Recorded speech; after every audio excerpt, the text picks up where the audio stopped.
Hello, my name's Gareth Morgan. I'm going to talk to you today about the risks of multiple myeloma in African Americans. Multiple myeloma is a devastating disease that's associated with pain in the bones, fracture of the bones, anemia, and progressive debility until death. And before we had good treatment, the average survival really was only 10 months. And with good treatment these days, we're able to get people to live for a significant amount of time, out to, as long as 10 years and beyond. But for most people, the disease is much worse than that. And in an attempt to understand the disease, we built a number of disease models based on the transition from a precursor phase of disease, which is benign and has no real impact on the patient, to a more aggressive disease, which is moving forward, then to multiple myeloma itself that damages the bone. And then when it no longer lives in the bones and can swim around in the blood, it's referred to as plasma cell leukemia. Myeloma is a disease of the elderly, and in a variety of epidemiologic studies, including the SEER dataset, it's possible to see that as people get older, they have increasing risks of developing multiple myeloma. But a striking observation has been that in African Americans, there is a 2 to 3-fold increased risk of having multiple myeloma than in white Americans. And this is quite perplexing. It is an important observation that stands up to the scrutiny of multiple studies. And yet, even after knowing about this for many decades now, we don't fully understand why this difference occurs. And this difference puts a huge burden of disease on the African American population, especially as they age. So an important question is, does this excess risk translate into a worse clinical outcome? And I think in terms of treatment, the data has been very variable. So in some studies, it looks as if African Americans do better than Caucasian Americans. However, in other studies, African Americans have done particularly badly. And so really, I think at this stage, this is an area that needs more studies. But I think the socioeconomic consequences of being born into a Black community impair your likelihood of optimum treatment.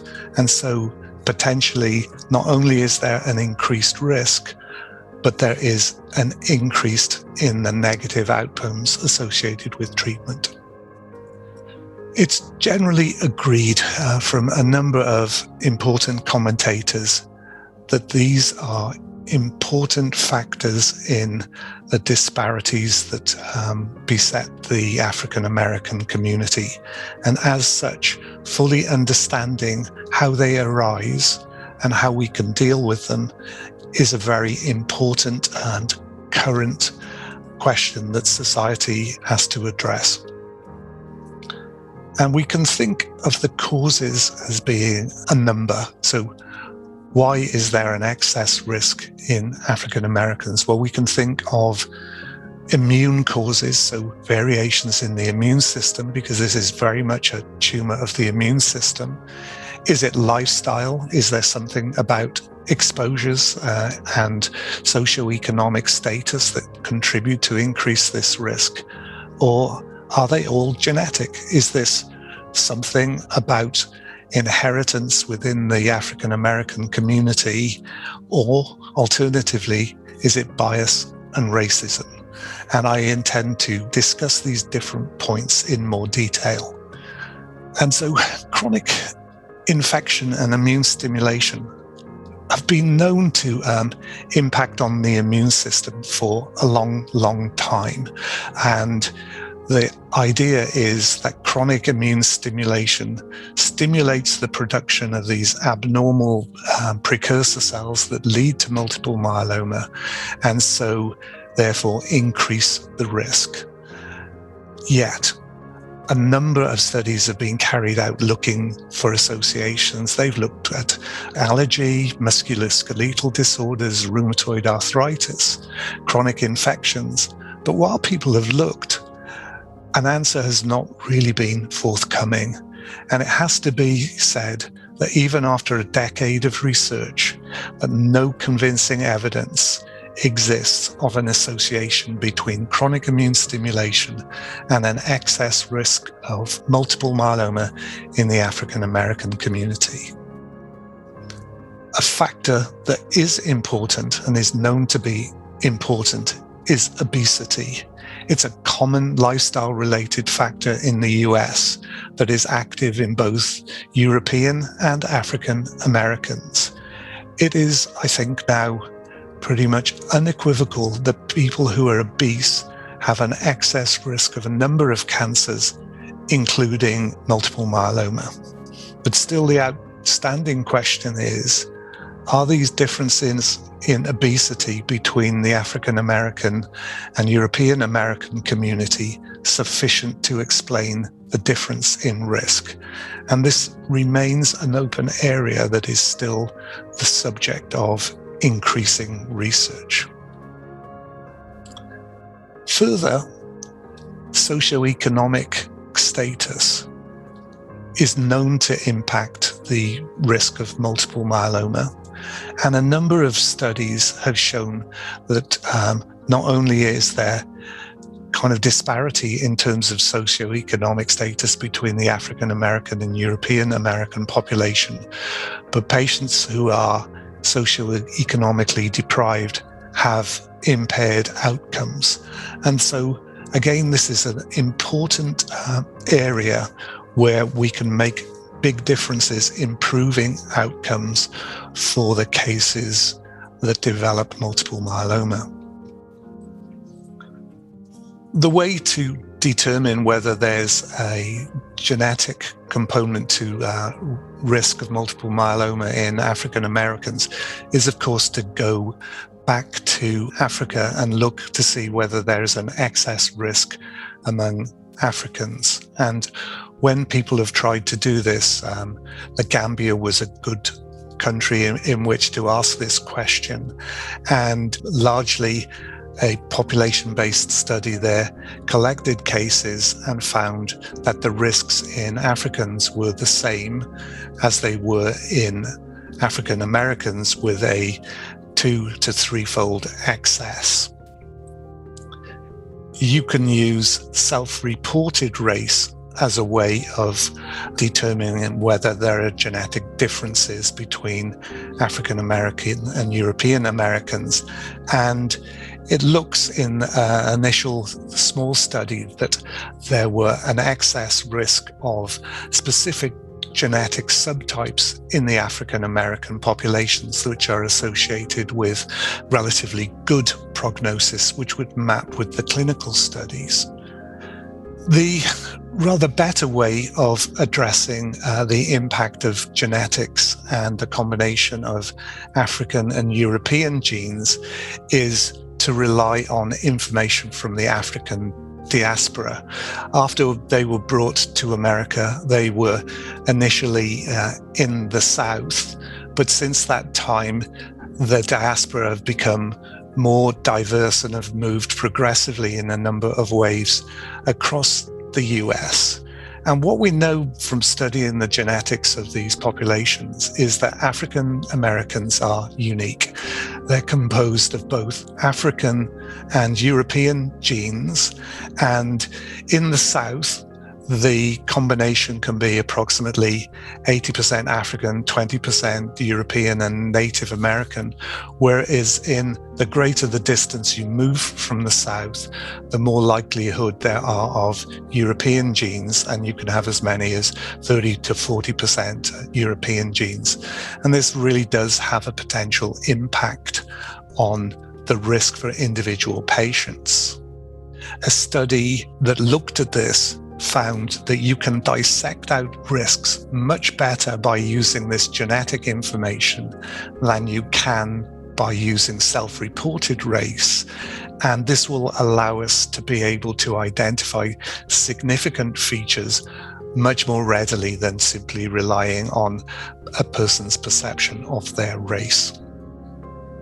But in two other studies, in particular one that used sequencing, although they found differences, it has to be said that these differences were minor and were not repeated in a second study which aimed to recapitulate these findings.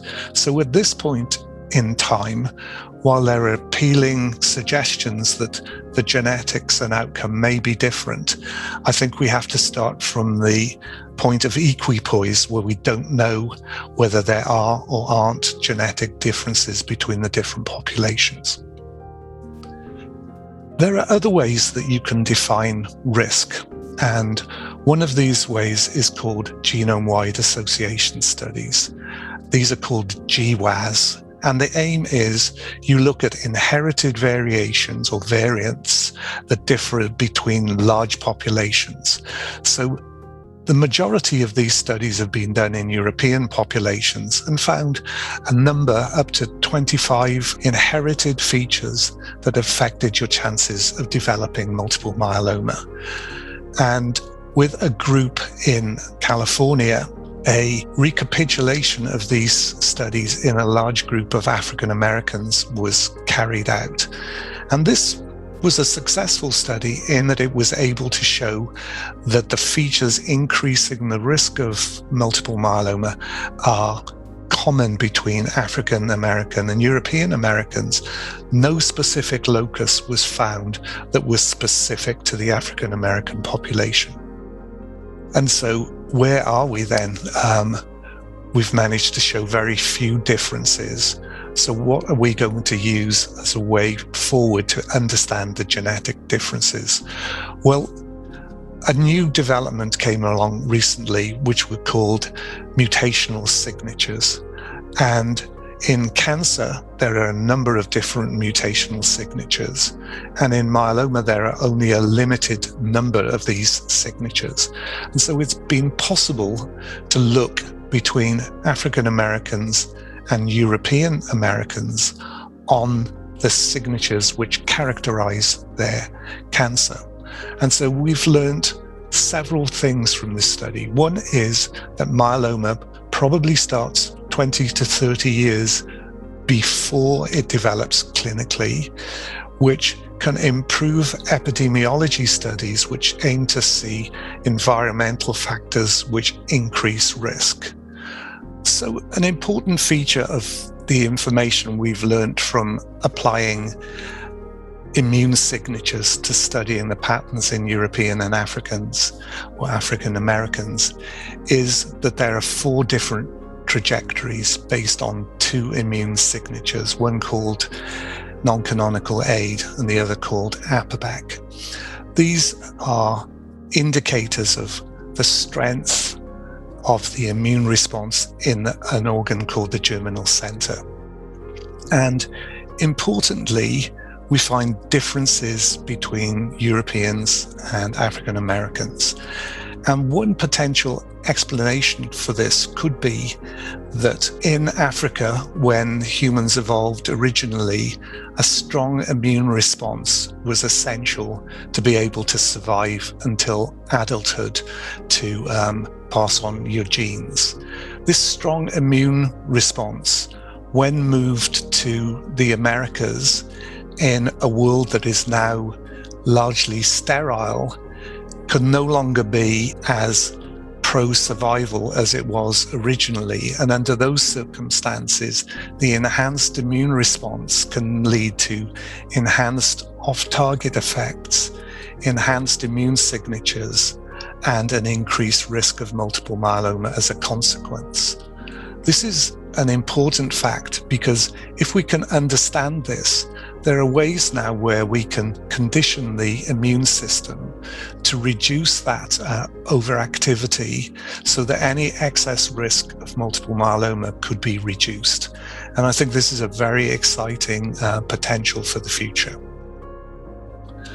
So I'd like to thank you for your attention and to suggest that these are very exciting times.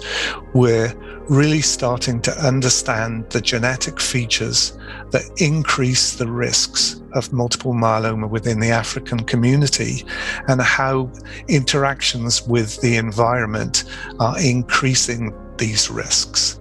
With this comes optimism that we'll be able to intervene and reduce the risks. Thank you for your attention.